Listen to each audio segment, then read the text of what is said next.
di podcast edisi khusus Ngolab X Kesler. Saya Nawang dan bersiaplah karena kita hari ini akan menyelami topik tentang yang mungkin teman-teman nih belum pernah dengar atau belum pernah dibahas di mana-mana, yaitu tentang Down syndrome. Nah, di episode kita kali ini kita nggak hanya membahas tentang permukaannya aja, tapi kita akan menggali nih sampai ke akar-akarnya seperti itu, serta kita juga mendapatkan wawasan baru yang mungkin teman-teman itu belum duga nih sebelumnya. Nah, untuk misi petualangan wawasan kita kali ini, saya tidak sendiri, saya ditemani oleh seseorang yang luar biasa sekali nih di bidangnya. Mari kita sambut Bapak Suwarjo. Halo teman-teman, Ya. senang sekali bisa ketemu dengan teman-teman meskipun melalui podcast. Iya, baik. Selamat pagi Bapak. Pagi Nawang. Iya, bagaimana kabarnya Bapak hari ini? Alhamdulillah baik, sehat.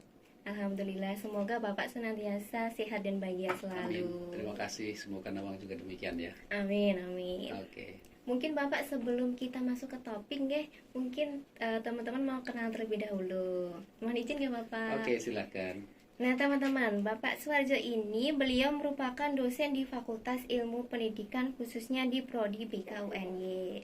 Lalu beliau juga memiliki riwayat pendidikan dimulai dari S1 Bimbingan dan Konseling di IKIP Yogyakarta pada tahun 89. Lalu melanjutkan S2 di Psikologi Pengembangan Universitas Pajajaran tahun 2000 dan S3 Bimbingan dan Konseling Universitas Pendidikan Indonesia pada tahun 2008. Beliau juga pernah menjabat sebagai Wakil Dekan 1 Bidang Akademik, Pendidikan dan Kerjasama Fakultas Ilmu Pendidikan UNY pada tahun 2015 sampai 2019. Beliau juga pernah menjadi Koordinator Unit Penjaminan Mutu Pascasarjana UNY pada tahun 2021 sampai 2023. Dan beliau menjabat sebagai Wakil Dekan Bidang Akademik Kemahasiswaan Alumni Riset dan Kerjasama Fakultas Psikologi UNY pada tahun 2025. Nah, selain itu teman-teman, Bapak Suwarjo ini juga memiliki karya-karya yang luar biasa nih di bidang penelitiannya. Penelitian yang pertama itu berjudul Increasing Learning Motivation by Using a Smartphone, an Empirical Study in Elementary School yang diterbitkan pada bulan Agustus tahun 2020. Lalu yang kedua yaitu Feasibility of Material and Media Aspect of Guidebook for Group Guidance Implementation with the Socratic Method to Increasing and Anti-Bullying Awareness of Middle School Student pada bulan Desember tahun 2020. Dan yang ketiga yaitu Advanced Material Bimbingan dan Konseling pada bulan Juli tahun 2021. Dan masih banyak lagi nih teman-teman. Kalau saya menyebutkan satu-satu mungkin waktunya nggak cukup ya Bapak. Oke, langsung saja ya Bapak. Untuk pemanasan kali ini kita bisa mulai dari pertanyaan yang mungkin sering teman-teman nih mengganjal gitu. Untuk pertanyaan yang pertama, menurut pandangan Bapak, Down syndrome itu seperti apa? Oke. Ya, terima kasih Nawang. Down syndrome diterjemahkan dalam bahasa Indonesia menjadi sindrom itik, sindrom bebek. Yang ini sebetulnya untuk menggambarkan keadaan individu di mana dia sangat sibuk mencari citra positif, kesempurnaan, sementara dia sangat sibuk untuk mengupayakannya. Dan kalau kita lihat itik yang berenang di air, dia kelihatan tenang, dia bisa ke sana kemari, tapi kakinya sangat sibuk, terus bergerak. Nah, keadaan individu yang demikian sebetulnya tidak terlalu salah, tetapi ketika tuntutan kesempurnaan itu terus ada, maka dia akan mengalami burnout, bahkan beberapa mengalami depresi. Nah, Down syndrome memang bukan istilah diagnostik. Jadi kalau teman-teman buka DSM-4, DSM-5 itu enggak kita temukan istilah Down syndrome. Memang istilah ini digunakan awalnya di suatu universitas di Amerika untuk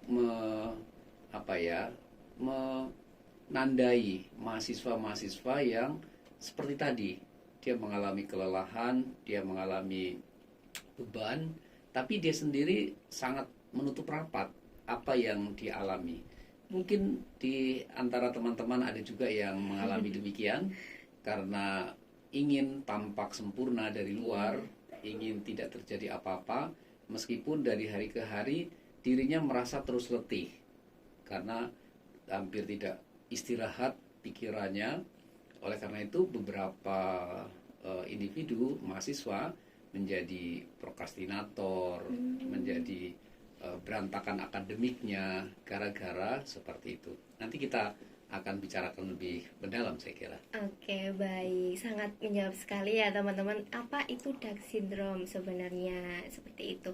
Nah, untuk selanjutnya Bapak, ciri-ciri orang dan penyebab orang itu mengalami Down syndrome sendiri itu seperti apa? Oke, saya kira ini bisa kita pelajari seperti apa kita.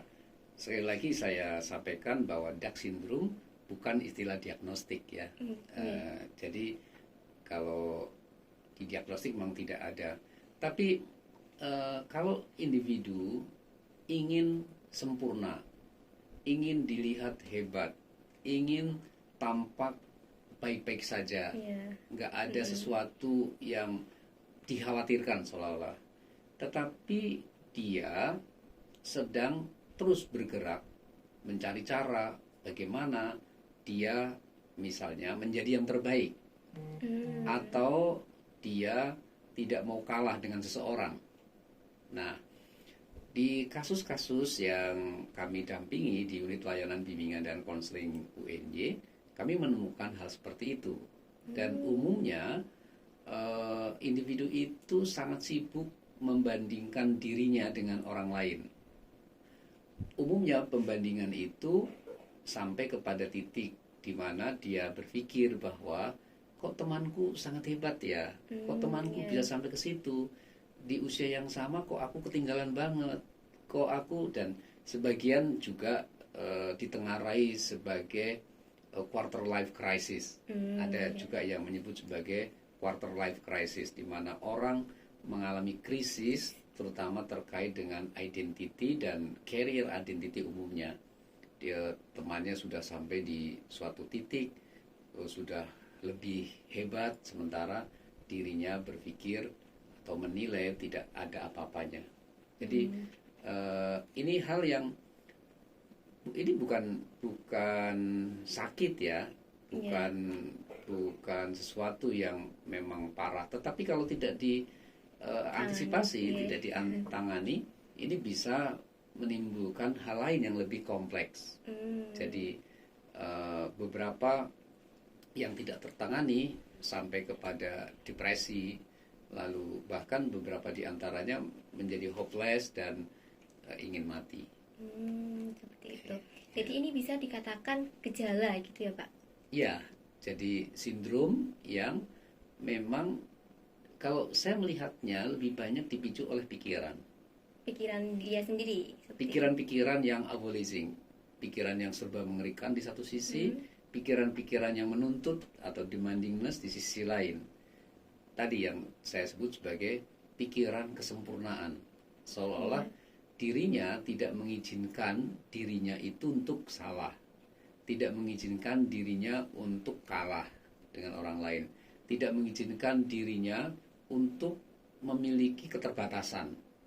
Nah, kesempurnaan itu menjadi target. Nah, ini yang ya mendengarnya itu sudah sangat lelah pasti. Ya. Wow, menarik sekali nih Bapak. Nah, ngomong-ngomong tentang saling membandingkan nih Bapak. Nah, pengaruh media sosial itu kan kayak orang-orang tuh suka upload pencapaiannya gitu. Nah, pengaruh media sosial tersebut terhadap orang yang mengalami Down syndrome sendiri itu seperti apa? Iya, media sosial itu fasilitas. Kalau dulu sebelum ada era digital, orang membandingkan sebatas orang yang dikenal secara fisik. Mungkin teman sekelas, teman sekampung, mungkin teman satu sekolahan, itu menjadi indikator pembanding. Tapi dengan berkembangnya teknologi, sebut saja teknologi digital semacam sosmed gitu, di mana orang mengunggah sesuatu yang biasanya tampak sempurna. Kan individu itu kalau mengunggah sesuatu pasti yang baik-baik. Dan sisi-sisi yang lain tidak pernah ditampakkan. Sementara orang-orang yang melihat, mengakses itu menyimpulkan, oh dia seperti itu adanya. Padahal kan orang pasti punya sisi-sisi. Iya, betul sekali. Dark syndrome sangat sensitif terhadap hal-hal yang terjadi pada dirinya dan juga pada orang lain. Ketika dia mengamati melalui media sosial, melalui tayangan-tayangan tertentu itu, dia lalu berpikir, kok teman saya sudah sampai ke situ, kok aku kalah? Lalu dia berupaya untuk mengungguli dan seterusnya. Pada taraf tertentu sebetulnya ini bisa menjadi bagian dari motivasi. Ya, tapi betul. Ketika terlalu concern di situ, ini bisa mengurangi kebahagiaan. Ya. Betul, karena saling membandingkan seperti itu. Padahal aslinya juga ada sisi lain seperti itu, nggak apa-apa, nggak yang hanya tampak di media sosial gitu, teman-teman. Nah, dari kan tadi udah kita ngomongin tentang ciri-ciri penyebab gitu, nggak apa-apa. Nah, apa peran konselor terutama kita mahasiswa di prodi bimbingan konseling dalam menangani misalnya ada teman yang mengalami Dark syndrome sendiri seperti itu, bagaimana Bang? Oke. Pertama perlu didengarkan. Teman kita yang mengalami Dark syndrome perlu kita dengarkan. Kita terima bahwa itu memang terjadi dan sejatinya Dark syndrome bisa terjadi pada semua orang, termasuk kita. Nah, penerimaan itu akan membuat teman kita yang mengalami Dark syndrome itu merasa nyaman dan merasa tidak aneh. Nah, setelah itu beri kesempatan dia untuk menyampaikan pikiran-pikirannya. Biasanya akan ketemu dengan pikiran-pikiran yang bahasa teknisnya disebut dengan demandingness thinking. Pikiran-pikiran yang serba menuntut. Aku harus, aku tidak boleh, yang absolutely harus seperti itu. Nah, ketika sudah ketemu pikiran-pikiran yang ada di balik perilaku atau sindrom dark-nya itu, ajak kita diskusi. Kita ajak diskusi untuk menguji pikiran-pikirannya. Misalnya, apakah seseorang itu tidak boleh punya kelemahan-kelemahan tertentu? Apakah setiap orang atau individu harus sempurna? Nah, sepertinya manusia itu tidak ada yang sempurna. Ya, betul sekali. Kadangkala manusia tidak siap menerima kekurangan-kekurangannya. Ketika dibandingkan atau membandingkan diri dengan orang lain, lalu tampak orang lain itu lebih dari yang dia bayangkan, maka dia akan melakukan self-downing. Dia merendahkan dirinya sendiri. Tapi ketika perbandingan itu menemukan saya lebih dari orang lain, dia akan melakukan apa yang disebut dengan underdowning. Orang lain seolah-olah rendah, orang lain seolah-olah tak berguna dan seterusnya. Itu sebetulnya juga tidak sehat. Karena pastinya setiap kita punya kelebihan-kelebihan pada suatu aspek dan kekurangan pada aspek lain. Nah, ujungnya adalah bagaimana kita fasilitasi teman kita untuk bisa menerima diri apa adanya. Jadi ada istilah yang cukup menarik. Accept yourself unconditionally. Terimalah diri kita apa adanya. Dan itu akan membuat kita lebih damai dibanding kita berikan banyak syarat pada diri kita. Ya, aku akan bahagia kalau aku sudah menjadi yang terbaik. Aku akan bahagia kalau aku bisa menjadi kebanggaan papa mama. Aku akan bahagia dan seterusnya. Terlalu banyak syarat sebetulnya ya. Kalau itu. Bahwa menjadi kebanggaan, menjadi yang terbaik atau menjadi yang baik itu penting. Tapi kan kita bisa bahagia kapanpun. Bahkan ketika kita masih punya kekurangan-kekurangan. Karena sepertinya kekurangan lalu diupayakan untuk menjadi lebih penuh, akan ada kekurangan ditemukan baru dan seterusnya. Itu adalah perjalanan hidup menurut saya. Oke, menarik sekali nih Bapak. Jadi kita ini sebagai terutama mahasiswa BK itu harus bisa mendengarkan teman kita yang seperti itu, memberi ruang bagi mereka untuk bercerita agar mereka nantinya bisa diterima tanpa syarat. Seperti itu nggih Pak. Dan satu hal yang saya perlu garis bawahi di sini, jangan terlalu mudah menasehati. Karena counseling sejatinya bukan penasehatan. Ketika kita mendengarkan keluhan orang lain, maka coba kita dengarkan dari perspektif dia. Kita berupaya untuk bisa memakai sepatunya. Kalau saya ada di posisi dia, bagaimana? Nah, dengan demikian, penerimaan sebetulnya yang lebih dibutuhkan oleh teman kita yang sedang memiliki Down syndrome. Karena dia sangat cemas dengan penilaian, dia sangat cemas dengan ketertinggalan, dia sangat cemas dengan kekurangan-kekurangan itu yang perlu kita pahami. Oke, baik. Dan tentunya juga kita tidak memaksa untuk dia bercerita seperti itu ya Bapak. Karena dia akan bercerita ketika dia percaya. Yes, kalau kita tahu teman kita punya masalah tapi teman kita belum mau bercerita, kita perlu sadar diri bahwa dia belum trust pada saya. Lalu pertanyaannya menjadi, apa ya yang membuat dia kok tidak percaya padaku? Itu yang perlu kita cari untuk melakukan self improvement. Berarti saling bertukar sepatu, bertukar sudut pandang seperti itu. Oke Bapak, untuk selanjutnya pernah nggak sih Bapak menangani seseorang yang mengalami Down syndrome sendiri seperti itu? Contoh kasusnya? Iya, memang diagnosisnya bukan Down syndrome, tetapi gejala yang menampakkan itu memang secara populer disebutnya sebagai Down syndrome. Ya, karena tadi Down syndrome bukan istilah diagnosis. Nah, dia mengatakan, saya nggak bisa curhat, bahkan saya cenderung tertutup karena saya tidak mau dinilai orang banyak kelemahan, saya tidak mau dinilai orang cengeng, saya tidak mau dinilai orang lemah, sehingga beban yang dia alami dia tanggung terus-menerus.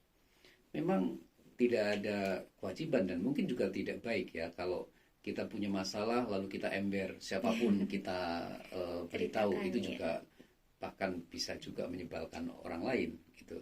Tapi juga bukan berarti harus demi citra diri yang wow yang hebat lalu kita memaksa diri. Sebetulnya kita butuh bantuan nih, tapi demi citraku agar tetap oke, lalu saya paksa untuk tidak ngomong pada siapapun. Saya kira itu yang sebaiknya tidak dilakukan. Beberapa konseling saya mengalami seperti itu dan dia sangat sensitif dengan penilaian. Oleh karena itu, ketika dia tahu saya mendengarkan, saya nyaman, saya tidak memberikan judgment, apalagi negative judgment, dia akhirnya lama-lama self disclosure-nya lebih lebar. Dia mulai bercerita apa yang sesungguhnya terjadi, dan ketika saya katakan, menurut saya apa yang kamu alami wajar.